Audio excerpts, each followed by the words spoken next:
जैसा कि आप सब जानते हैं कि हम लोग साथ साथ मात्रक यानी कि मापन चैप्टर को समाप्त कर लिया है और अब शुरू हो रहा है अब आज से मोशन यानी कि गति।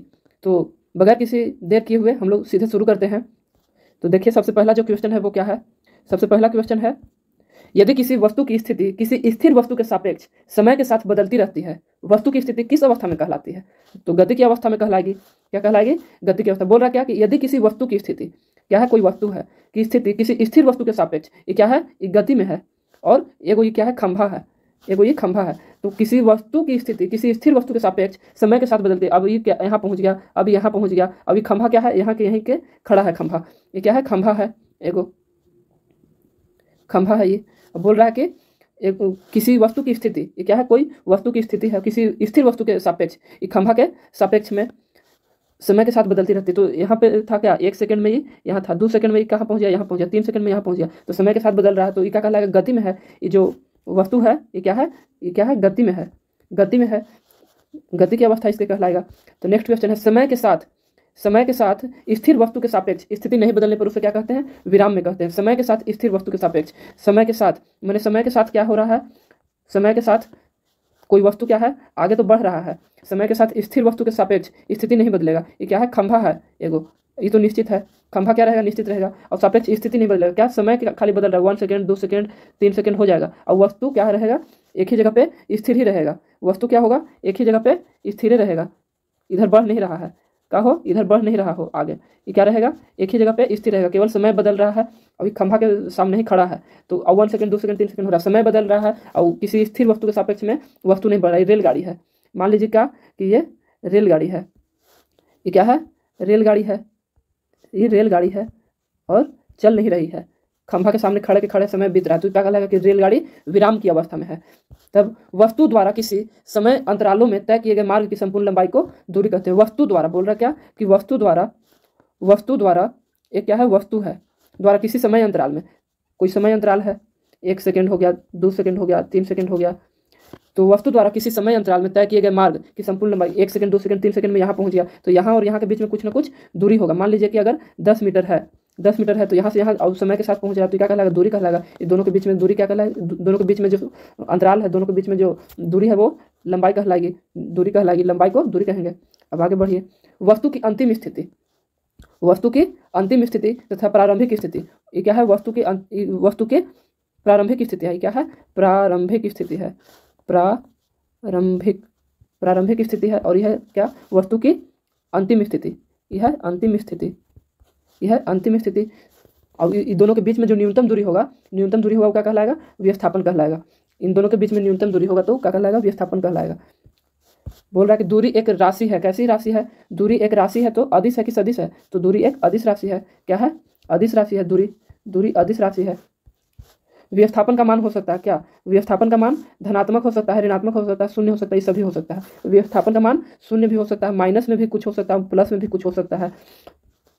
कोई वस्तु इकाई समय में जितनी दूरी तय करती है उसे उसकी क्या कहते हैं, चाल, वेग, संवेग, त्वरण क्या कहते हैं। तो कोई वस्तु इकाई समय में जितनी दूरी तय करती है उसे उसकी कहते हैं चाल, क्या कहते हैं, उसे उसकी चाल कहते हैं, उसे उसकी चाल कहते हैं। तो चाल क्या है, चाल एक भौतिक राशि है, चाल क्या है, एक भौतिक राशि है और इसका एसआई मात्रक मीटर प्रति सेकंड होता है, इसका एसआई मात्रक मीटर प्रति सेकंड होता है। किसका, चाल का एसआई मात्रक क्या हो जाएगा, मीटर प्रति सेकंड होगा। कोई वस्तु इकाई समय में किसी निश्चित दिशा में जितनी दूरी तय करती है उसे उस वस्तु का क्या कहते हैं, वेग कहते हैं, वेग कहते हैं, वेग कहते हैं। कोई वस्तु इकाई समय में किसी निश्चित दिशा में जितनी दूरी, किसी निश्चित दिशा कहने का क्या मतलब है, किसी निश्चित दिशा को हम क्या कह सकते हैं, किसी निश्चित दिशा को हम क्या कहेंगे, विस्थापन कह सकते हैं। किसी निश्चित दिशा में जितनी दूरी यानी कि विस्थापन कह रहा है, विस्थापन कह रहा है। कोई वस्तु इकाई समय में किसी निश्चित दिशा में जितनी दूरी तय करती है उसे उस वस्तु का क्या कहते हैं, विस्थापन। तो विस्थापन और समय, इसके व्यंजक हमको क्या मिलता है, वेग मिल जाता है।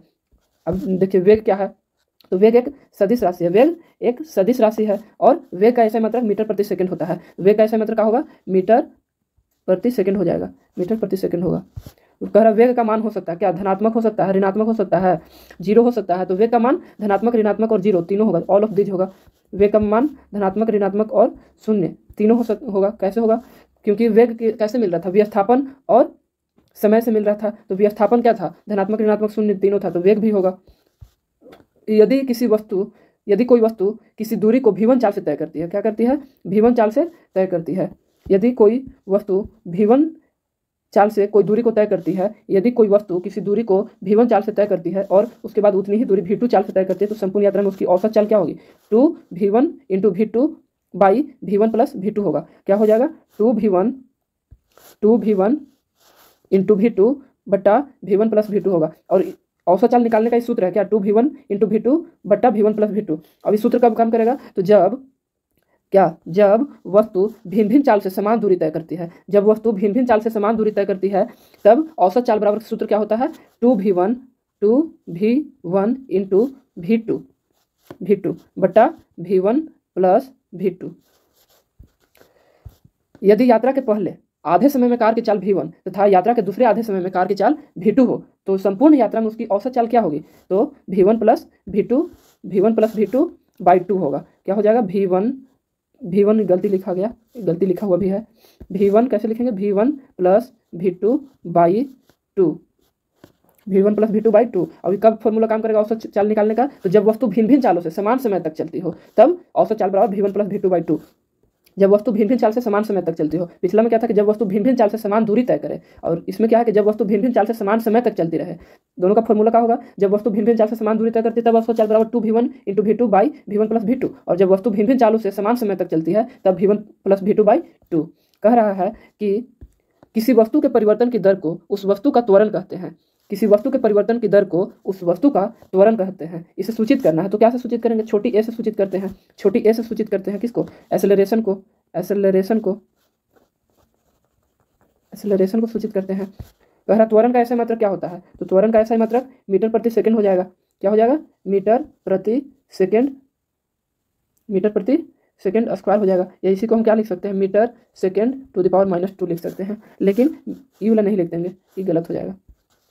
यदि वस्तु के वेग में बराबर समयांतरालों में बराबर परिवर्तन हो रहा है, तो उसका त्वरण क्या कहलाता है, एक समान कहलाएगा, धनात्मक कहलाएगा, ऋणात्मक कहलाएगा, कि इनमें से कोई नहीं, तो एक समान कहलाएगा। यदि वस्तु के वेग में बराबर समयांतरालों में, यहाँ पर है को काट दीजिए,